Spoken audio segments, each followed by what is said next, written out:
우리가 지난 몇 주간 살펴보았듯이 그 야고보가 이 편지를 통하여서, 이 야고보서의 편지를 통하여서 그리스도인인 우리들에게 강조하고 있는 사실은 무엇이냐면, 우리가 잘 알다시피 행함 없는 믿음, 이 행함 없는 믿음은 죽음 믿음이라는 것입니다. 결국 이 말이 의미하는 것이 무엇이냐면, 우리의 믿음의 수준은 우리의 삶으로 드러날 수밖에 없다라는 것입니다. 지난주 말씀의 내용이 무엇이었습니까? 야고보는 성숙한 신앙의 증거, 그 성숙한 신앙의 증거가 그 입술에 아름다운 열매로 나타난다라는 것이 지난주 우리가 함께 살펴보았던 말씀입니다.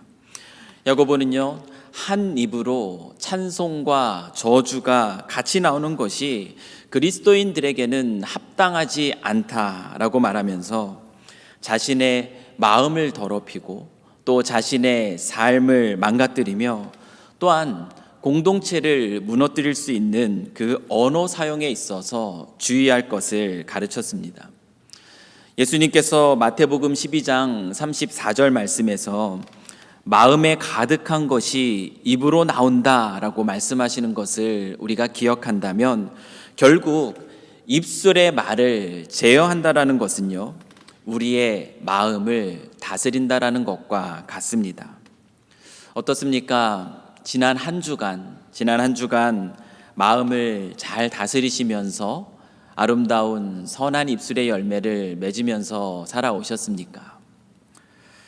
물론 우리가 알다시피 그것이 쉽지 않습니다. 물론 쉽지 않으셨겠지만, 그럼에도 불구하고 또 지난 한 주간 아름답고 또 선한 그 입술의 열매를 맺기 위해서 또 하나님께 기도로 나아가며 또 하나님께 힘과 지혜를 간구하는 가운데 어제보다 더 나은 그런 오늘을 또 살아오신 줄 믿습니다. 오늘 야고보는요, 우리에게 또 다른 면에서 믿음의 성숙을 드러낼 것을 가르치고 있습니다. 야고보가 13절에서 이렇게 묻고 있습니다. 너희 중에 지혜와 총명이 있는 자가 누구냐? 지혜와 총명이 있는 자, 누구를 말합니까? 지혜와 총명이 있는 자는 이 정도면 신앙 경력도 충분하고, 이 정도면 신앙적인 지식도 충분하다고 생각하는 사람들을 말합니다. 그래서 알 건 다 안다고 말하는 성도들을 말합니다. 야고보가 공동체 안에서 알 거는 다 안다고 말하는 성도들, 그래서 지혜와 총명이 있다라고 스스로 생각하는 사람들, 다시 말하면 이 정도면 하나님을 충분히 잘 믿고 있다고 생각하는 그 사람들의 주의를 집중시킵니다. 너희 중에 지혜와 총명이 있는 자가 누구인가? 이 질문을 던지면서 그와 같은 생각으로 신앙생활을 하고 있는, 알 건 이 정도면 다 안다고 생각하는 그 성도들의 주의를 집중시키면서 그들에게 무엇이 부족한지, 그 부족한 것이 무엇인지를 생각하게 만들고 있습니다. 정말 그들이 생각하는 것처럼 지혜와 총명이 있다면 참된 지혜와 총명의 열매가 삶에서 맺혀지고 있는지 그것을 점검하라고 하면서 어떻게 말하고 있냐면, 우리 13절 말씀입니다. 13절 후반절 말씀인데요, 그는 선행으로 말미암아 지혜의 온유함으로 그 행함을 보일지니라, 이렇게 말하고 있어요. 정말 지혜와 총명이 있다면, 하나님을 제대로 믿고 있다면 그 삶이 어떻게 드러나야 하는가? 먼저는 온유한 가운데 선한 일을 행하는 모습으로 드러나는데요. 그 온유함은 어디서 오는 온유함인가 하면 바로 하나님을 아는 지혜로부터 오는 온유함입니다. 다시 말하면은 야고보는 하나님을 아는 지혜로부터 오는 그 온유함을 가지고 선한 일을 행하는 자가 참된 지혜와 총명이 있는 자다라고 말하고 있는 것입니다. 야고보는요, 오늘 본문을 통해서 가르치고자 하는 것이 무엇인가? 또 하나의 성숙한 믿음의 증거로서 제시하고 있는 것이 무엇이냐 하면은 바로 온유함으로 행하는 삶입니다. 온유라는 것이 무엇입니까? 마태복음 11장 29절 말씀을 보면 예수님께서 나는 마음이 온유하고 겸손하니 라고 말씀하고 있는 것처럼 온유라는 것은 예수님의 마음입니다. 그리고 또한 갈라디아서 5장 22절 23절 말씀에서 오직 성령의 열매는 사랑과 희락과 화평과 오래 참음과 자비와 양선과 충성과 온유와 절제니 라고 말하고 있는 것처럼 온유는요, 예수님의 마음이고 또한 이 온유는 성령 하나님이 주시는 성령의 열매입니다. 그런데 이 온유라는 것은 우리가 혼자 있을 때 나타나는 마음 성품이 아닙니다. 혼자서 나는 온유하다 라고 말한다고 해서 우리가 온유한 것이 아닙니다. 온유라는 것은 관계 안에서 드러나는 마음이고 관계 안에서 드러나는 성품입니다. 우리와의 관계에 있어서 우리를 향한 예수님의 마음, 그것이 바로 온유이고요. 다른 사람들과의 관계 안에서 맺히는 성령의 열매가 바로 온유입니다. 오늘 본문에서 야고보가 성숙한 믿음의 증거로서 이 온유함으로 행하는 것을 말하고 있는 이유가 무엇이겠습니까?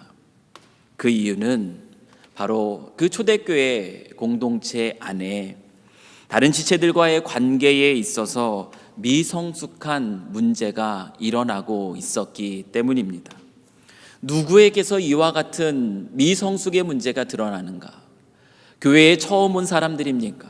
신앙생활을 처음 시작한 사람들입니까? 그렇지 않습니다. 지혜와 총명이 있다고 생각하는 성도들입니다. 이 정도면 신앙 경력도 충분합니다. 신앙의 연수도 충분합니다. 이 정도면 하나님을 아는 지식, 성경 지식도 충분합니다. 알 건 다 압니다.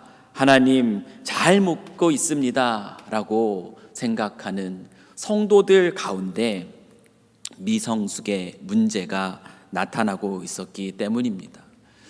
어떤 미성숙의 문제였을까요? 당시 교회 안에서 어떤 문제가 있었는가? 오늘 성경은 시기와 다툼의 문제가 그 공동체 안에 있었음을 우리에게 보여줍니다. 성령의 하나됨을 힘써 지키고 진리 안에서 행하며 하나님께서 맡겨주신 귀한 사명을 감당하며 그 하나님의 영광의 복음을 드러내며 살아가야 할 믿음의 공동체, 그 공동체 안에 어떤 문제가 있는 것인가? 이 시기와 다툼의 문제가 나타나는 것이에요. 야고보가 그 시기와 다툼의 문제가 있는 것을 볼 때에 그 마음이 얼마나 안타까웠겠습니까? 야고보는요, 오늘 본문에서 그 안타까운 심정으로 분명하게 말합니다.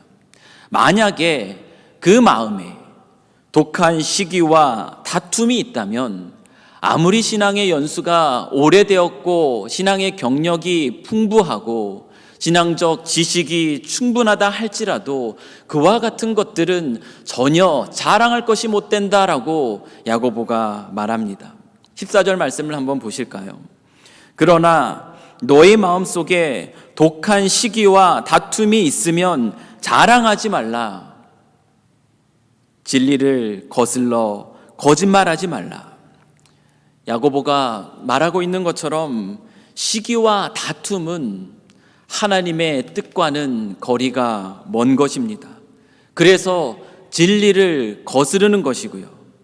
그가 가진 신앙이 거짓이라고 말하는 것과 같다. 14절 말씀에서 이와 같이 야고보는 시기와 다툼이 어떤 성격의 것인지를 우리에게 가르쳐주고 있습니다. 야고보가 오늘 본문을 통하여서 선포하고 있는 이 진리의 말씀 앞에서 우리는 어떻습니까? 우리가 말씀을 읽거나 또 말씀을 듣거나 할 때에 주의할 것 한 가지가 있습니다. 야고보가 말씀을 읽거나 듣는 것을 2장 말씀에서 무엇에 비유하고 있었는지 혹시 기억이 나십니까? 야고보는요, 2장 말씀에서 우리가 하나님의 말씀을 읽고 또 하나님의 말씀을 듣는 것을 무엇에 비유하고 있냐면 거울을 보는 것에 비유하고 있습니다. 거울을 보면서 무엇을 보냐? 바로 자신의 모습을 거울을 통하여서 비춰보는 겁니다. 지난주에 야고보가 그리스도인의 합당한 언어적인 삶에 있어서 언어 사용에 대해서 다뤘습니다. 그리고 오늘은요, 그리스도인의 마음에 합당한 마음을 지금 다루고 있는데요, 우리가 이 말씀을 들으면서 아무개가 떠오른다거나 이 말씀은 누가 꼭 들었어야만 했는데 우리가 이 생각이 떠오른다면요, 우리는 하나님 말씀을 제대로 듣고 있는 것이 아닙니다. 말씀을 대하는 것은 거울을 보는 것입니다. 말씀을 대하는 것은 거울을 보면서 내 자신의 모습을 돌아보는 것입니다. 지난주 말씀을 들으셨을 때 다른 누군가가 아니라 내 자신의 언어 사용의 모습, 그 모습을 살펴보는 것이고요. 오늘 말씀을 통하여서는 또 다른 누군가가 아니라 혹시 내 안에 시기와 다툼의 마음이 있지는 않은지 돌아보아야 하는 것입니다. 거울을 보는 마음으로 오늘 우리가 이 말씀을 대할 때 겸손함으로 우리 자신의 모습을 돌아볼 수 있는 저와 여러분이 되시기를 이 시간 간절히 소망합니다. 오늘 말씀에서요, 야고보가 지적하고 있는 것 첫 번째 시기입니다. 시기라는 것은 우리가 잘 알다시피 질투하는 마음입니다. 그리고 두 번째로 말하고 있는 것 다툼입니다. 이 다툼이라는 것은 쉽게 말하면 편을 만드는 것과 같습니다. 저를 포함해서 우리 가운데 우리의 마음 속에 시기와 다툼의 마음이 없는 사람이 있겠습니까? 인간 내면에 뿌리 깊이 자리 잡고 있는 그 대표적인 죄악된 본성이 시기와 다툼이 아닐까 생각해 봅니다. 우리 자녀들을 키우면서 자녀들의 어떤 모습을 보이는지를 다 관찰하셔서 아마 다 아시겠지만 우리 어린 자녀들이, 어린 아기가 동생을 보게 될 때 어떻게 행동합니까? 사랑함으로 안아주고 토닥여주는 것 같지만 부모님이 안 계실 때, 엄마 아빠가 보지 않을 때 보면은요, 놀랍게 그 어린아이가 또 자기 동생을 손가락으로 찌르고 또 꼬집고 때로는 교묘하게 정말 엉덩이로 얼굴을 짓누르고 있는 그런 모습을 보면요, 굉장히 놀랍습니다. 그리고 사람들이 모여있는 곳에 보면 3명만 모이면 그 안에는 무엇이 나눠지냐면 편이 나눠집니다. 편이 갈립니다. 이런 것이 유아기에만 나타나는 현상이겠습니까? 그렇지 않음을 우리는 너무나 잘 압니다.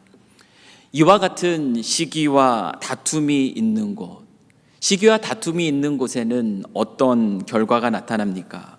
우리 16절 말씀을 보시면 야고보가 이와 같이 말합니다. 시기와 다툼이 있는 곳에는 혼란과 모든 악한 일이 있음이라.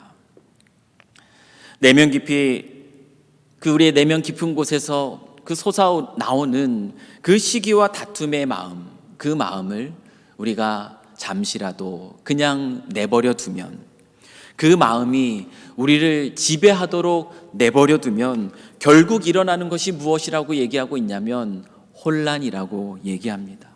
그리고 모든 악한 일이다라고 야고보가 얘기하고 있습니다. 모든 악한 일이라는 것이 무엇을 말하겠습니까? 그것은 관계를 무너뜨리는 모든 일체의 행동들을 말합니다.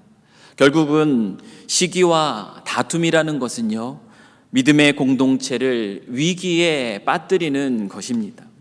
공동체의 조화를 파괴하고 지체됨을 어렵게 만들고 평화를 깨는 것이 바로 야고보가 오늘 안타까운 심정으로 그 초대교회 공동체를 향해서 경고하고 있는 시기와 다툼의 마음입니다. 성벽을 세워서 성읍을 지켜야 되는데 그러지 못하고 성벽을 허무는 것과 같은 것, 바로 시기와 다툼이 우리 자신을 지배하게 하는 것입니다. 이러한 시기와 다툼의 문제가 어디에서 지금 발생하고 있습니까? 초대교회 공동체 안에서 지금 발생하고 있습니다. 그리고 이 문제에 대해서 야고보가 가르치고 있는 이 말씀, 이 본문의 말씀을 통하여서 오고 가는 수많은 세대의 온 교회들에게 이 시기와 다툼의 이 마음이 공동체를 얼마나 어렵게 하는지에 대해서 충분히 끊임없이 계속적으로 선포해 왔지만, 그럼에도 불구하고 여전히 지금 온 땅의 교회들 안에서도 비일비재하게 일어나고 있는 일들이 바로 오늘 야고보가 초대교회에 나타나고 있는 그 시기와 다툼의 일입니다. 우리 삼성교회는 어떻습니까? 이와 같은 혼란과 그리고 모든 악한 일들로부터 우리 교회가 안전하기 위해서는 우리에게 필요한 것, 영적인 분별력입니다. 우리도 역시요, 영적으로 깨어 있지 않으면 이 초대교회 안에서 나타났던 이 심각한 위기가 우리에게도 닥칠 것이고요, 우리는 그것을 피할 수 있는 방법이 없습니다. 우리에게 필요한 것, 영적인 분별력입니다. 야고보가 가르치는 것처럼 시기와 다툼이라는 것, 이와 같은 마음이 내 마음속에서 솟아나기 시작할 때 우리가 깨달아야 되는 것은, 이것은 결코 하나님으로부터 오는 것이 아니라는 것을 우리가 분별할 수 있는 지혜가 있어야 됩니다. 야고보는요, 시기와 다툼이 어디로부터 오는 것이라고 말하고 있습니까? 15절 말씀을 보십시오. 이러한 지혜는 위로부터 내려오는 것이 아니요 땅 위의 것이요 정욕의 것이요 귀신의 것이다 라고 야고보가 말합니다. 땅 위의 것이라는 것은 무엇을 의미합니까? 예수님께서 우리에게 기도를 가르쳐 주실 때 어떻게 기도를 가르쳐 주셨습니까? 뜻이 하늘에서 이루어진 것 같이 이 땅에도 이루어지이다. 예수님은 우리로 이와 같이 기도하라고 말씀하셨습니다. 하나님의 뜻이 하늘에서 온전한 것처럼 그 하나님의 뜻이 이 땅 가운데도 이루어지길 위해서 기도하라고 예수님이 가르쳐 주셨습니다. 우리가 하나님의 뜻에 관심을 가질 때 시기와 다툼의 마음은 녹습니다. 반대로 우리가 이 하나님의 뜻에 관심을 갖지 않는다면, 그저 이 땅의 기준에서만 생각하고 판단하고 행동한다면, 그때 우리의 마음속에 계속적으로 솟아나와서 우리를 사로잡는 것이 바로 시기와 다툼입니다. 그렇기 때문에 이 땅의 것, 야고보는요 정욕의 것이라고 또 얘기하고 있습니다. 죄악된 본성에서 나오는 것이고, 결국 그러한 마음이 일으키는 결과가 무엇이라고 얘기하냐면 혼란과 모든 악한 일들, 즉 믿음의 공동체를 혼란과 어려움에 빠뜨리는 것이기 때문에, 이것은 하나님이 기뻐하시지 않고 사단이 기뻐하는 것이기 때문에 야고보는 또 이것이 귀신의 것이다라고 말합니다. 야고보가 시기와 다툼의 마음이 주님의 몸된 교회가 맡겨진 사명을 감당하면서 또 아름답게 세워져 가는데 어려움을 주는 것이라는 것을 이 땅 위의 것, 정욕의 것, 귀신의 것, 결국에는 같은 뜻을 가졌지만 다양한 용어를 사용하면서 강력하게 오늘 이 말씀을 통하여서 우리에게 지금도 온 땅에 있는 교회들에게 경고하고 있음을 우리는 기억할 필요가 있습니다. 그러면서 우리에게 위로부터 난 지혜, 이 영적인 분별력을 가지고 땅의 것, 정욕의 것, 귀신의 것이 아니라 위로부터 난 지혜가 무엇인지 우리에게 가르쳐주고 있는데요.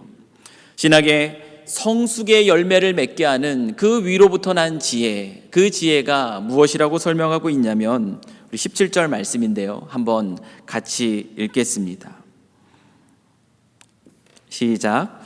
오직 위로부터 난 지혜는 첫째 정결하고 다음에 화평하고 관용하고 양순하며 긍휼과 선한 열매가 가득하고 편견과 거짓이 없나니.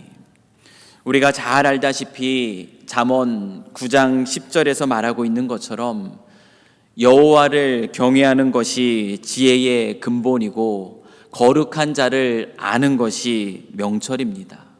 이 말은요, 지혜는 하나님을 알고 하나님을 경외하는 것으로부터 시작하는 것입니다. 그리고 예수님이 요한복음 15장 5절 말씀에서요, 나는 포도나무요 너희는 가지라. 그가 내 안에 내가 그 안에 거하면 사람이 열매를 많이 맺나니 나를 떠나서는 너희가 아무것도 할 수 없음이라 라고 말씀하고 있는 것처럼 참된 지혜, 위로부터 나오는 이 지혜는 또한 하나님과의 바른 관계 안에 있을 때 맺어지는 것입니다. 하나님을 알고 하나님을 경외함으로부터 시작하며 하나님과 바른 관계 안에 있을 때 맺어지는 것, 그것이 바로 위로부터 나오는 지혜입니다. 시기와 다툼, 그래서 혼란과 모든 악한 일의 씨앗이 되는 땅 위의 것, 정욕의 것, 귀신의 것과 다른 위로부터 나오는 지혜, 그것이 바로 방금 읽은 말씀 가운데 담겨 있는 것입니다. 무엇입니까? 첫째는 성결입니다. 도덕적으로나 영적으로나 순결함을 지키는 것. 두 번째는 화평입니다. 관계 안에 막힌 담을 허물고 조화와 평화를 이루어가는 것. 세 번째는 관용입니다. 넓은 마음으로 이해하고 관대함을 나타내는 것입니다. 그리고 네 번째, 양순입니다. 양순은 하나님의 말씀에 대해서 순종하는 태도를 말합니다. 그리고 다섯 번째, 긍휼과 선한 열매입니다. 자비와 사랑을 나타내는 그 긍휼, 그리고 그러한 긍휼의 실천으로 나타나는 선한 행실들, 그것이 구제의 행실일 수 있고요, 그것이 누군가를 환대하는 모습일 수 있고 누군가를 용서하는 모습들일 수 있습니다. 그와 같은 것들이 긍휼에 따라 나타나는 선한 열매입니다. 그리고 여섯 번째, 편견 없음입니다. 겉으로 사람을, 내 기준으로 사람을 판단하지 않는 것입니다. 마지막으로 거짓 없음입니다. 겉과 속이 다른 모습이 아니라 진실함과 성실함으로 행하는 것을 말합니다. 성결, 화평, 관용, 양순, 긍휼과 선한 열매, 편견과 거짓 없음. 이와 같은 지혜가 우리 안에 가득할 때 그 믿음의 성숙함의 증거로 나타나는 것이 무엇이냐면 바로 온유라고 야고보가 말하고 있는 거예요. 야고보가 13절에서 말하는 그 지혜로부터 오는 온유함, 지혜의 온유함이 바로 그것입니다. 야고보가 오늘 본문의 말씀을 통하여서 우리에게 강조하는 것이 바로 이것입니다. 영적인 분별력을 가져야 한다.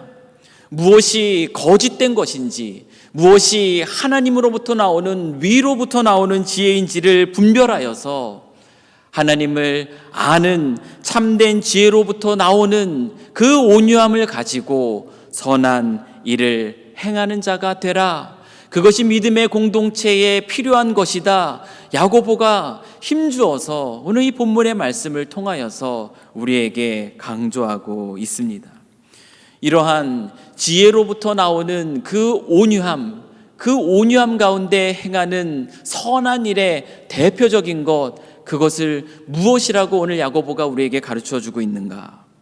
야고보는 그것이 화평하게 하는 일이라고 말합니다. 시기와 다툼이 만들어내는 그 혼란과 모든 악한 일과는 전혀 상반되는 것이죠. 18절 말씀을 한번 읽겠습니다. 화평하게 하는 자들은 화평으로 심어 의의 열매를 거두느니라. 초대교회를 보면서 야고보가 지금 밝히고 있는 이 초대교회 안의 문제를 우리가 지금 보고 있어요. 그리고 지금 이 땅의 교회를 바라보면서 수많은 깨어지고 무너지고 분열되는 교회들의 모습을 우리가 지금 보고 있습니다. 초대교회와 지금 이 땅의 교회를 보면서 우리가 깨닫는 것은 무엇이냐면, 사단은요 언제나 우리의 마음을 충동하여서 믿음의 공동체, 이 믿음의 공동체를 무너뜨리려 한다라는 것이에요. 시대를 초월하여서요, 예수님께서 교회를 세우신 그때부터 앞으로 계속 이어지는 모든 과정 속에 사탄은 언제나 이와 같이 우리들의 마음 가운데 있는 그 죄악된 본성 충동하여서 이 시기와 다툼이 그 공동체를 지배하게 하여 교회를 무너뜨리려고 한다라는 사실을 우리가 깨달아야 합니다. 사단이요, 이 일에 성공적으로 보이는 것 같습니다. 이 일을 하는 것에 있어서 무너지는, 깨어지는, 분열되는 수많은 교회들을 보면 사단이 이 일을 너무나 잘하는 것 같아요. 성공적으로 이 일들을 이 땅 가운데 지금 수행하는 것 같습니다. 이 일에 성공적으로 사단이 하고 있는 것 같은 그 이유는 우리에게 믿음이 없어서가 아닙니다. 그것은 우리가 믿음이 없어서 사단이 이 일들을 성공적으로 하고 있는 것이 아니라 우리가 깨어있지 못하기 때문입니다. 하나님이 기뻐하신 일을 감당하면서 성경이 말하는 것처럼 성령 안에서 하나 되며 진리 안에서 행하며 아름답게 하나님의 일들을 위해서 그 일들을 맡은 모습으로 이 땅 가운데 서기 위해서 지어져가는 그 교회를요 사탄은 그냥 내버려 두지 않습니다. 만약에 우리 공동체 안에 시기와 다툼의 문제로 인하여서 어려움이 있다면 두 가지 경우가 있어요. 첫 번째는요, 우리 교회가 영적으로 죽어서 죽은 시체의 냄새가 나는 것입니다. 두 번째는요, 우리가 그렇지 않다면 사탄이 지금 우리의 마음을 통하여서 충동하여서 그와 같은 일을 일으키고 있다면 우리 교회가 지금 제대로 바른 길을 걸어가고 있는 것입니다. 두 가지예요. 우리가 영적으로 죽어서 그와 같은 혼란과 악한 일이 일어나거나 또는 우리가 제대로 하나님이 기뻐하시는 뜻의 교회를 이루어가고 있는 것, 둘 중에 하나입니다. 이와 같은 상황 가운데 있을 때 우리에게 필요한 것이 무엇이겠습니까? 영적인 분별력을 가지고 더욱 깨어서 우리 자신의 마음을 살피는 것입니다.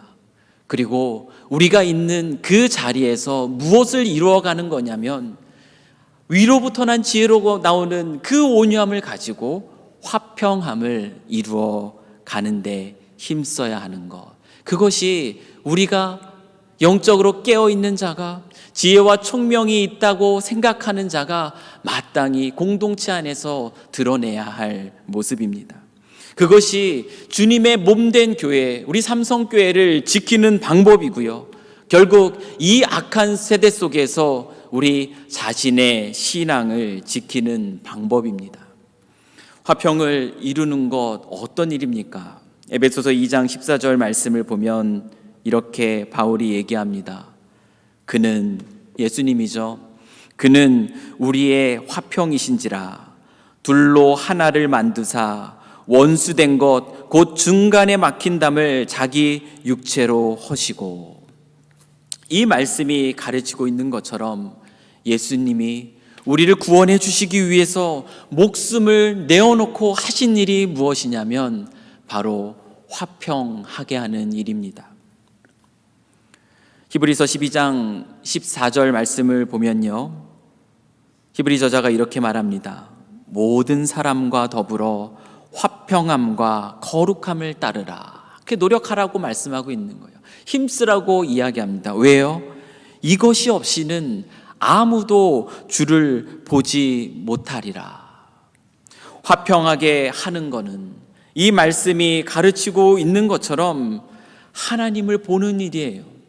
우리가 믿는, 우리가 신앙하는 하나님을 경험하는 일이 바로 화평하게 하는 일에 힘쓰는 것이라는 것, 우리가 오늘 이 말씀을 통해서 기억할 필요가 있습니다.